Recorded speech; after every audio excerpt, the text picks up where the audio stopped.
semuanya, perkenalkan, kami dari kelompok 5 yang beranggotakan Andika Fajar Hidayatullah, Febrianti Nasaindah Zuhri, Muhammad Rahsan Zani, serta Sarah Arafia Ajda. Di sini kami akan membahas mengenai materi teknik pengumpulan data kuantitatif. Selamat menyaksikan.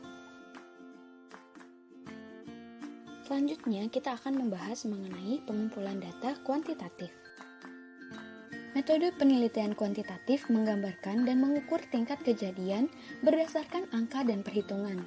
Penelitian kuantitatif dapat digambarkan sebagai pengumpulan data numerik dan menunjukkan pandangan hubungan antara teori dan penelitian sebagai deduktif, kecenderungan untuk pendekatan ilmu alam, dan memiliki konsepsi objektivitas tentang realitas sosial.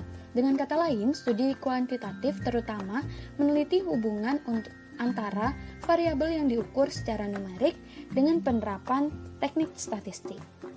Beberapa cara yang dapat dilakukan untuk mengumpulkan data kuantitatif untuk penelitian ilmiah diantaranya yaitu survei, pemeriksaan, pengukuran, pengamatan, wawancara, serta angket. Untuk lebih lengkapnya, kita simak video selanjutnya yuk!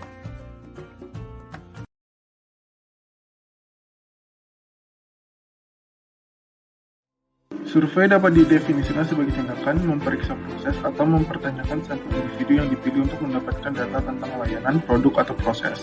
Survei mengumpulkan informasi dari kelompok orang yang ditargetkan tentang pendapat, perilaku, atau pengetahuan mereka. Jenis survei contoh yang umum adalah kuesioner tertulis, wawancara tatap muka atau telepon, fokus grup, dan survei elektronik seperti email dan atau situs website.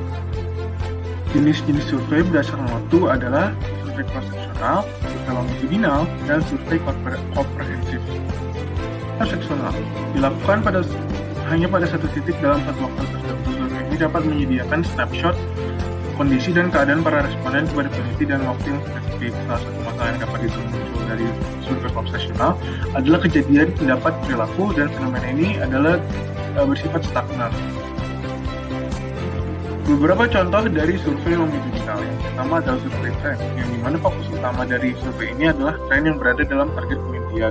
Yang kedua itu adalah survei panel, di mana dilakukan oleh peserta yang sama dalam jangka waktu yang panjang.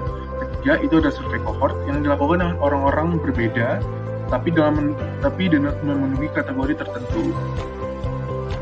Selain survei longitudinal dan survei cross-seksional, terdapat juga survei retrospektif yang merupakan gabungan dari kedua survei tersebut, di mana partisipan diminta untuk memberitahukan kejadian yang telah terjadi di masa lalu. Lalu, data tersebut direkam dan dibuatkan untuk penelitian selanjutnya.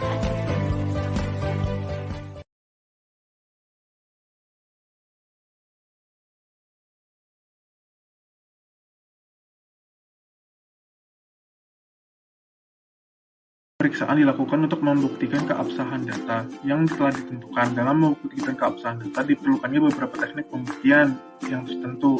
Contohnya, 1. Derajat kepercayaan. Kriteria yang berfungsi dalam menunjukkan derajat kepercayaan hasil-hasil penelitian dengan jalan membuktikan tertentu. Keteralihan merupakan persoalan yang empiris yang bergantung dengan kesamaan antara konteks pengirim dan penerima, dilakukan sebagai peralihan seorang peneliti mencari dan mengumpulkan kejadian empiris yang memiliki kesamaan konteks. 3. Kebergantungan, yaitu merupakan konsep yang lebih luas dibanding dengan realitasnya. Yang 4. Kepastian, yaitu bergantung seseorang dengan objektivitas. Pemeriksaan keabsahan data dapat dilakukan dengan 9 pemeriksaan, yaitu pertama, perpanjangan kesertaan data, yaitu adalah kejenuhan pengumpulan data pada saat peneliti tinggal di daerah penelitian yang bertujuan untuk memudahkan peneliti untuk berorientasi pada situasi dan kondisi lingkungan. Kedua, ketekunan pengamatan, yaitu tingkat ketekunan peneliti berkaitan dengan teknik pemeriksaan keabsahan data yang dikumpulkan selama kegiatan pengamatan. Yang ketiga, ada triangulasi, merupakan sebuah teknik keabsahan data yang mempunyai faktor di luar dari penelitian dan digunakan untuk membandingkan dan memeriksa kebenaran data. Yang keempat adalah pengecekan dengan diskusi sejawat, yaitu dilakukan dengan memberitahu hasil dari penelitian kepada rekan dengan tujuan untuk mendiskusikan hasil sementara maupun hasil akhir. Kecukupan bahan referensi, terdapat data-data dan informasi yang valid dan cukup untuk mendukung mendukung adanya data yang dibutuhkan. Keenam, teknik analisis kasus negatif. Kasus negatif adalah kasus yang tidak sesuai dengan hasil penelitian. Perbandingan menggunakan informasi dan pola yang tidak sesuai dengan hasil penelitian digunakan untuk menganalisis kasus negatif. Dalam menghasilkan anggota yang terlibat dalam proses pengumpulan data sangat penting untuk pemeriksaan terhadap kepercayaan. Kedelapan, uraian inci pemberian konteks penerimaan dan pembagian pada data penelitian. Yang kesembilan itu adalah auditing, yaitu hasil penelitian menggunakan kebergantungan dan kepastian data tersebut.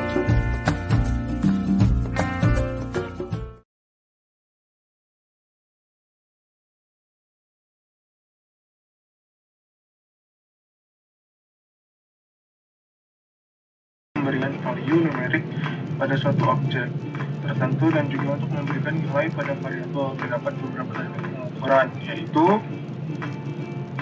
yang pertama adalah tes. Tes merupakan serangkaian stimulan dan rekaman yang diberikan kepada seseorang dengan harapan untuk mendapatkan respon dari stimulan. Terdapat jenis tes yaitu tes lisan dan tertulis.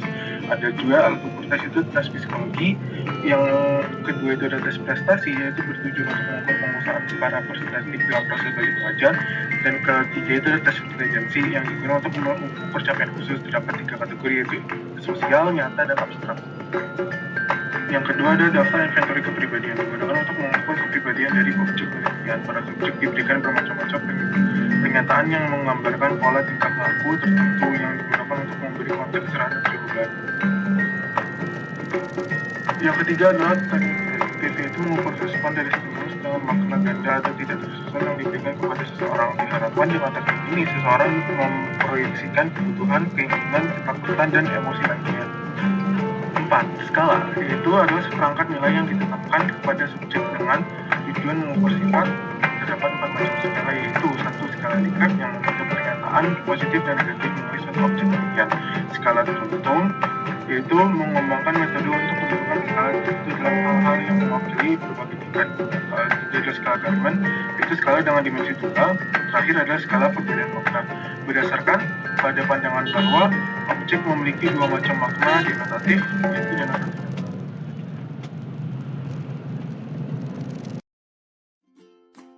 Pembahasan selanjutnya yaitu mengenai pengamatan.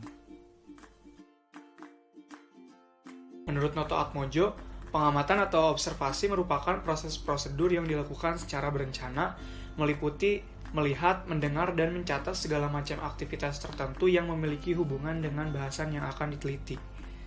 Menurut Samsudin, observasi merupakan aktivitas mencatat suatu kejadian dengan bantuan alat ataupun instrumen untuk merekam atau mencatatnya untuk tujuan ilmiah maupun tujuan lainnya. Selanjutnya menurut Alfianika, observasi diartikan sebagai suatu pengamatan yang meliputi kegiatan pemuatan perhatian terhadap suatu objek dengan menggunakan seluruh alat indera. Jadi, dapat disimpulkan, pengamatan atau observasi merupakan proses prosedur yang dilakukan secara berencana pada suatu aktivitas yang berkaitan pada bahasan yang akan diteliti dengan bantuan alat instrumen ataupun alat indera, lalu mencatatnya untuk tujuan ilmiah maupun tujuan lainnya. Selanjutnya adalah sasaran pengamatan. Sasaran pengamatan mengacu pada populasi sasaran, yaitu populasi di mana suatu keterangan diperoleh. Misalnya pengamatan tentang hubungan pola asuh ibu terhadap kejadian stunting. Maka sasaran pengamatannya adalah ibu yang memiliki anak balita. Selanjutnya adalah jenis pengamatan. Yang pertama adalah observasi sistematik atau terstruktur, yaitu memiliki ciri, kerangka yang memuat faktor-faktor dan ciri-ciri khusus yang akan diobservasi. Yang kedua adalah observasi eksperimental. Memiliki ciri diantaranya terdapat situasi yang beragam. Yang kedua, membuat situasi akan memunculkan variasi perilaku, dan situasi dibuat sedemikian rupa sehingga observe atau responden tidak mengetahui maksud observasi. Yang ketiga adalah observasi partisipan, yaitu pengamat turut berpartisipasi dalam kehidupan orang-orang yang akan diobservasi. Yang keempat, observasi formal, yaitu memiliki sifat terstruktur, terkontrol, dan biasanya digunakan untuk melakukan penelitian. Dan yang terakhir ada observasi informal, yaitu memiliki sifat yang lebih longgar dalam hal kontrol, elaborasi, sifat terstruktur, dan biasanya digunakan untuk perencanaan pengajaran dan pelaksanaan program harian. Kelebihan dan kekurangan pengamatan. Kelebihan pengamatan diantaranya yang pertama mengeliminasi unsur subjektif dalam penelitian, yang kedua mampu mengukur atau melihat apa yang sedang terjadi, dan yang ketiga respon yang diberikan oleh responden bersifat independen. Kekurangannya yaitu biaya metode observasi cukup mahal, yang kedua informasi yang didapatkan sangat terbatas, dan yang terakhir terkadang muncul faktor yang tidak terduga selama melakukan pengamatan. Selanjutnya adalah alat observasi. Yang pertama adalah anecdotal record atau catatan anekdot. Catatan anekdot atau daftar riwayat perilaku merupakan catatan-catatan yang dibuat oleh pengamat mengenai perilaku-perilaku luar biasa ataupun kejadian khusus. Berikut contoh catatan anekdot pada periode 1000 hari pertama kehidupan bisa teman-teman lihat. Yang kedua adalah catatan berkala. Catatan berkala ini digunakan oleh pengamat untuk mencatat waktu-waktu tertentu. Contohnya itu mengamati perilaku pola asuh ibu sehari-hari. Berikut adalah contoh catatan berkala bisa teman-teman lihat. Yang ketiga adalah checklist. Checklist ini merupakan sebuah daftar pengecek yang berisi nama-nama subjek dan beberapa identitas lain yang akan diteliti dengan memberikan data secara tepat dan juga objektif. Nah, lembar checklist ini bisa kalian lihat. Yang selanjutnya adalah skala penilaian. Skala penilaian merupakan sebuah pencatatan gejala-gejala menurut tingkatannya. Contoh skala penilaian misalnya tentang pengetahuan ibu mengenai periode 1000 hari pertama kehidupan, maka dibuat tingkatan seperti sangat tahu, tahu, kurang tahu, dan tidak tahu. Berikut ini merupakan contoh skala penilaian bisa teman-teman lihat. Yang terakhir adalah pencatatan dengan alat. Pencatatan menggunakan alat berguna untuk merekam atau mengabadikan setiap kejadian sehingga hasilnya lebih lengkap. Contohnya adalah alat perekam, alat fotografi, X-ray, dan lain sebagainya. Baik, selanjutnya kita akan memasuki sub pembahasan yang kelima, yaitu mengenai wawancara kuantitatif. Sebelumnya, kita perlu mengetahui terlebih dahulu apa itu wawancara. Berikut terdapat 3 pendapat mengenai wawancara. Dari pendapat-pendapat tersebut dapat kita simpulkan bahwa wawancara merupakan salah satu alat pengumpul data penelitian yang dilakukan oleh seorang pewawancara melalui proses percakapan dan mengajukan pertanyaan untuk mengumpulkan informasi dari responden yang diwawancarai dengan menanggapi pertanyaan tersebut. Terdapat beberapa jenis pada wawancara. Yang pertama ialah mengenai wawancara terstruktur. Wawancara terstruktur merupakan metode penelitian kuantitatif yang dimana pewawancara menyiapkan serangkaian pertanyaan tertutup yang disiapkan dalam bentuk jadwal wawancara. Jadwal wawancara memiliki format standar yang berarti pertanyaan yang sama ditanyakan kepada setiap orang yang diwawancarai dalam urutan yang sama pula. Pada hal ini, wawancara terstruktur merupakan wawancara yang paling cocok digunakan dalam penelitian kuantitatif. Jenis wawancara yang selanjutnya yaitu wawancara tidak terstruktur. Pada wawancara ini, peneliti melakukan wawancara yang bebas di mana peneliti tidak menggunakan pedoman wawancara yang telah tersusun secara sistematis dan lengkap untuk pengumpulan datanya. Pewawancara dengan bebas menanyakan berbagai pertanyaan kepada partisipan dalam urutan manapun bergantung pada jawaban partisipan tersebut. Pedoman wawancara yang digunakan hanya berupa garis-garis besar permasalahan yang akan ditanyakan. Selanjutnya, jenis wawancara yang ketiga yaitu mengenai wawancara semi berstruktur. Wawancara ini terdiri dari batang pertanyaan yang dapat direspon secara bebas, kemudian diikuti dengan pertanyaan lanjutan berdasarkan rencana pertanyaan atau jawaban yang muncul dari tanggapan peserta. Wawancara ini dimulai dari isu yang dicakup dalam pedoman wawancara. Sekuensi pertanyaan tidaklah sama pada setiap partisipan bergantung pada proses wawancara dan jawaban tiap individu. Peneliti dapat mengembangkan pertanyaan dan memutuskan sendiri mana isu yang akan dimunculkan. Berikut merupakan contoh-contoh pertanyaan pada tiap-tiap jenis wawancara. Berikut merupakan teknik pelaksanaan wawancara. Pada hakikatnya, wawancara merupakan kegiatan untuk memperoleh informasi mengenai tema yang diangkat dalam penelitian. Agar wawancara dapat efektif, maka terdapat beberapa tahapan yang harus dilalui, yaitu yang pertama ialah mengenalkan diri. Selanjutnya, dilanjutkan oleh penjelasan mengenai maksud kedatangan, dan juga penjelasan mengenai materi wawancara. Dan yang selanjutnya baru mengajukan pertanyaan. Susunan wawancara dapat dimulai dengan sejarah kehidupan tentang gambaran umum situasi partisipan. Nah, prinsip umum pertanyaan dalam wawancara yaitu harus singkat, singular, dan jelas. Dan peneliti harus menyadari istilah-istilah umum yang dapat dimengerti oleh partisipan. Dan sebaiknya wawancara tidak lebih dilaksanakan dari 90 menit. Peneliti juga perlu memperhatikan beberapa hal berikut untuk menunjang suksesnya wawancara. Yang pertama ialah membangun hubungan baik dengan responden, mempertahankan kenetralan, mempertahankan diri dan menjelaskan tujuan survei, mengajak responden bekerja sama, melaksanakan teknik probing, dan mencatat hasil wawancara.